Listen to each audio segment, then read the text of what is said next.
To the exterior, it's a crossing point for him. So he had to adhere to a lot of conditions on the title of the land by the owner of the land, which was Colquhoun of Luss.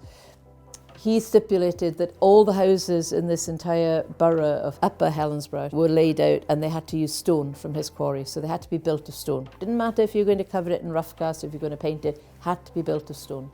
And that's what this building is. So largely, some of the internal dividing walls are brick, but largely this is red sandstone. Some of the finer details, and we have images of the time of the construction, are built in brick. So when you get to wall heads or chimney flues, you do have brick getting used there. We've been able to go inside some of that materiality of the building and found that there's some myths about the Hill House. So a lot of people will tell you the stone was rubbish. It was all edge bedded or face bedded, so that the compression forces have just taken it off, and peeled it off over the years. We haven't found that. We've found edge bedding and we have found face bedding as well as just normal coarse bedding. But actually the stone is working pretty well in those forms as well. What it doesn't do well is as soon as it gets wet, the matrix of that stone seems to break down, eventually almost to clay or to sand. So it cannot stand repeated wetting in the way that maybe a white sandstone or a granite could, or even a Lochabrigg sandstone. Glasgow is built of red sandstone. All its turn of the century buildings are, and they don't mind getting wet.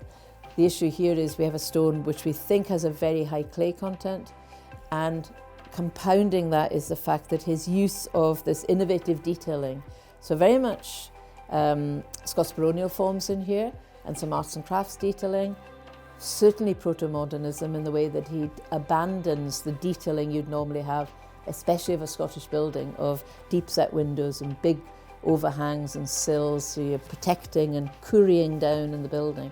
That's done away with, and it's very much pared back, stripped back, it's almost sculpted in form, and that water has been getting in behind what he covered. He jacketed the building in, which is a Portland cement. So again, as a material, going back 50 years or more, it would have been almost certainly have been a lime rough cast that would have been used.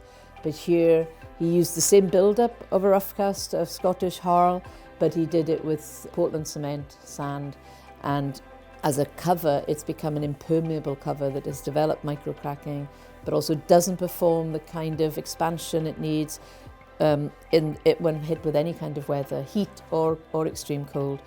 That cracking has been compounded by the fact it's taken over flat surfaces like the chimney heads, like the wall heads.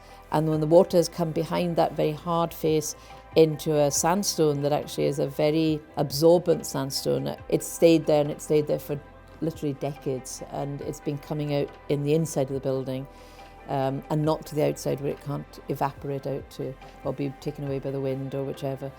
And in 1902, when the house was started, this was a relatively new building material, and we think that Mackintosh was using it in all good faith, that he sold it as a sort of wonder render that was going to solve all the problems that you have in the West Coast with water ingress, with damp, and that just unfortunately wasn't true.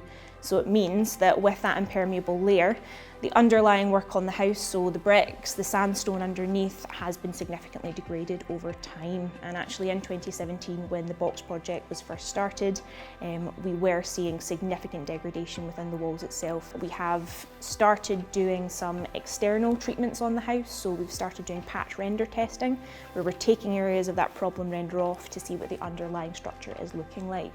And we've got some really good results from the contractors that were doing that, saying that the brickwork, the sandstone is looking very solid, it's looking very, very dry. So we're hopeful that within the next few years, the removal of that render will start in earnest, and then we can start considering what materials we're then going to put onto the building once all of the problem render has been removed.